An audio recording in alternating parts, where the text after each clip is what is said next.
Well, move on then. Well, we're done. Okay. Oh my gosh, who do I want to go to? Chance. Time's not up yet. Your time is up, Ed. Your time is up. Sorry, I accidentally go to some people I haven't gone to. No one up here. Okay. Formula. So first, what is the latest update the White House has received on the current formula situation across the country? Yeah, let me see if I have anything new for you on that. I think it's been a couple of days since we have been asked that question.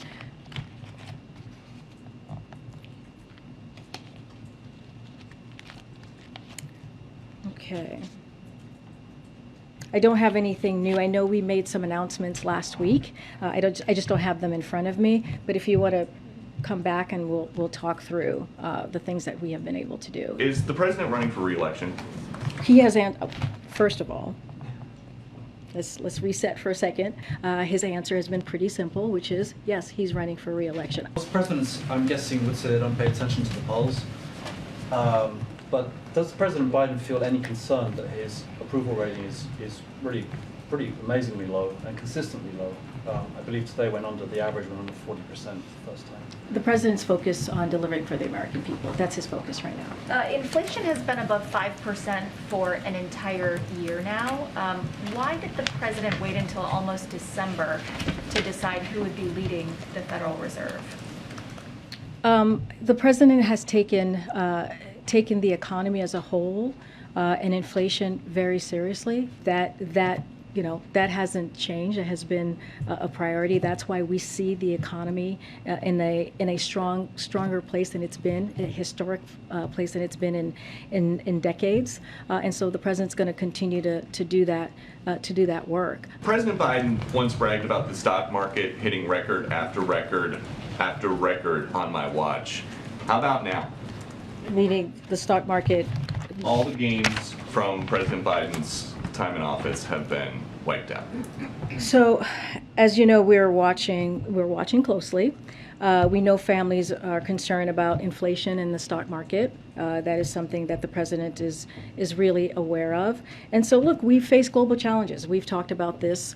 We're not the only country dealing with what we're seeing at the moment as it relates to inflation. You know, Putin's price hike, inflation coming, that the American people are well positioned to face these challenges because of the economic historic gains that we have made under this president in the last 16 months. Okay, so as you say that Americans are well positioned to weather this stock market decline, what is the president's message to somebody who might want to retire, but their 401k is getting wiped out?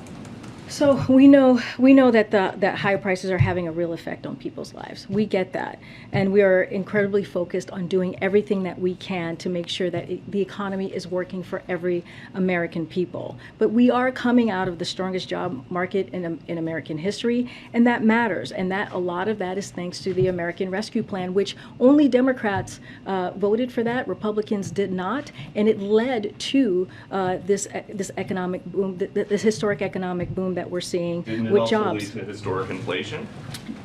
No, that is not. That is not how we're seeing the American Rescue Plan. Recently, the family of Emad Shargi told CBS he's an American Iranian citizen who's detained in Iran 4 years ago. His family told our colleague Margaret Brennan that they've requested a meeting with the president numerous times, but has not received a response from the White House. Their latest request was a couple weeks ago. They also haven't received a request from the State Department. Is there any update on when this meeting may take place? I don't have an update for you. I'm happy to check with the team. That is also a question for State Department as they handle those types of engagement situations. As you know, the president is committed to bringing home U.S. nationals that are being held abroad, and that is a commitment that he has made to the American people. If that's the case, why not make energy a major topic of the trip, considering gas prices are such a big part of what? Let me first say there's no trip to announce at this point. He's been talking about it. I'm just saying that there's nothing to preview for you at this time. Would you not see a benefit in embracing the idea that with gas prices at record levels, of course you would speak to the kingdom and its role in OPEC Plus in trying to increase supply. So why not embrace that? Because if you're going to go to Saudi Arabia, wouldn't that be a benefit for the president to try to deliver on that, even though there are some political downsides to doing that domestically as well? Well, I think what we're trying to say is that there are more complexities to that issue, and it's multifaceted. But the idea that the president would engage with Saudi and not talk about oil production and gas prices when Americans are at the highest level they've been in a long time just doesn't make sense to me. Yeah. But you're not avoiding saying he's going to be dealing with. What I did say is, of course, he will be. They will discuss energy with the Saudi government. I think what I'm trying to say is to look at this trip as it being only about oil is not. Over the weekend before the president left Los Angeles, he was asked whether he had decided to go to Saudi Arabia, and his answer was no, not yet. And there was a follow-up question, and then he said, "That's the reason I'm going." So can you settle it? Is he going? Is he not going? Just tell us. I don't have anything to announce for you today. But let me just say this. When the president's ready to make that announcement, that's when we will. Have you decided, sir, whether to go to Saudi Arabia? No, not yet. What would be the holding up the decision at this point? Are there commitments you're waiting for from the Saudis or on the negotiations over peace talks? The commitments from the Saudis don't relate to anything having to do with energy. It happens to be a larger meeting taking place in Saudi Arabia. That's the reason I'm going.